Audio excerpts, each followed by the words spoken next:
In the midst of a terrible recession, one of Rhode Island's top businessmen worried. People needed jobs, he thought, but how to put them to work? Rhode Island needed an industry, one that would employ lots of people, correct a trade imbalance, and stop the drain of money away from the nation. The region's businessmen needed to break with the old ways of doing things, the old ways of making money, and embrace the newer technology.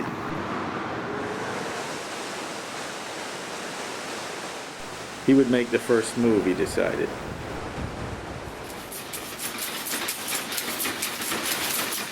He bought up old machines and patents and hired local talent, tinkerers and artisans, to build other machines. Finally, he hired the man who would help him make the new machines he needed to launch a new industry. So in 1790, the two men, Moses Brown and Samuel Slater, used the Blackstone River to make the first cotton yarn in the new nation. From an old mill, the partners helped launch the Industrial Revolution in America, the start of a new economy, one that would make Rhode Island a manufacturing powerhouse in the next 150 years. Rhode Island and the country are in terrible shape after the Revolution. That's something that's really easy to overlook as we're kind of awash in these ideals of democracy and how wonderful it is. In reality, financially, Rhode Island and all of the states and the country are in great trouble. What Samuel Slater and Moses Brown were introducing were new technologies that took advantage of water power. That technology had an impact that really changed the pattern of life, the way people worked, the times that they worked, and the economy that was here were all kind of impacted by just a simple thing like being able to manufacture yarn using water power. Samuel Slater had already completed an apprenticeship in England. He was being groomed to become a mill manager. But I get the feeling he was an ambitious guy. When he came over here in 1789, he had the know-how.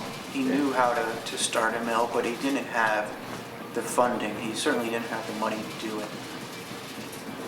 Moses Brown was really interested in starting a mill. His family in Providence were very wealthy. They were merchants and traders and businessmen. So he had the vision and the money. I think the biggest impact that Slater Mill had was the fact that both Sam Slater and Moses Brown, from the very beginning, understood that to keep the workforce on the property, they paid in cold, hard cash. So those little kids who worked there, whether they were 5 or 6 or 7 years old, whether it was the young teenage girls who were the weavers, they all went home every week or two with a silver dollar. And when they went back to that farm, their mom and dad had never seen money like that. They were always bartering and trading and sometimes trying to get rid of the kids themselves.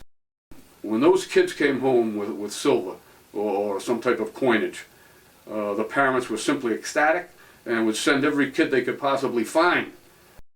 Within 20-25 years, virtually every stream, almost every brook in Rhode Island that you could get some kind of falling water to run a water wheel meant that there was a tremendous explosion of manufacturing activity, not only on Rhode Island, but it spread quickly throughout the New England states. And that meant lots of people left the land, left farming forever, and they hitched their future with the manufacturing system for good or for bad. Within a generation or two afterwards, Rhode Island became the beehive, really, of the nation. We were making every product from A to Z, from the cheapest, lowest, worthless material to top shelf machinery. And there were jobs for the unskilled, the skilled. With that, of course, came wave after wave of immigrant, beginning with the Irish Catholics fleeing the potato famine, French Canadians coming down to fill the mills after a lot of the locals had left to fight in the Civil War. And then, of course, by 1900, you've got the Mediterranean invasion with all kinds of different people from that area of the world. And they all found work. I was known as a bag boy. The work around here was textile. My neighbor was a supervisor at the Lafayette Worsted Company on Hamlet Avenue. and I started there in the summer. And it was very, very hot and sticky, and you know, lint flying all over the place, and you had to feed the machines that were about 50 feet long.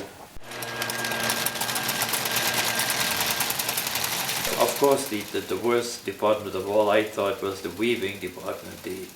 The noise was deafening, the lint, the humidity. Always so well dressed, despite the fact that the situations were so horrible. Fresh cotton dresses and starched aprons and hair in a hairnet. My experience, I can't say that it was bad, because the best advice I got in the mill was from the superintendent, who told me, is this what you want to do the rest of your life? And I've carried that to this day, and I really thank him today for having made me think about my future. I became a high school teacher at Woonsocket High and taught history for 30 years. Although there were fits and starts over the years and over the decades, there was never a moment really when the rug got fully pulled out from all of these original industrial endeavors. And so the loss of these jobs was incremental. A factory moved here, a factory moved a couple of years later. And nobody really understood or even recognized it for what it was. People were moving down south in the textile industry from Rhode Island as early as the 1890s. It was really the Great Depression, and even to an extent maybe the decade before, when folks began to realize what was going on. And of course, by the time the Great Depression gets here, it's a little too late to do anything about it. World War II gives a short amount of breathing room, particularly to Rhode Island. In almost every shuttered factory, mill, industrial endeavor reopened. There was virtually 0% unemployment from Pearl Harbor to the end of World War II. If you wanted a job, there was one waiting for you.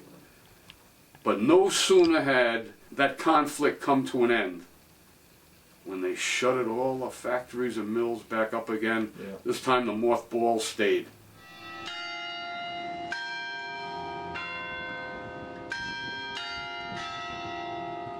We are still a place of great tolerance. Whether or not we are a place that encourages new thought, new ideas, what are we investing in Rhode Island?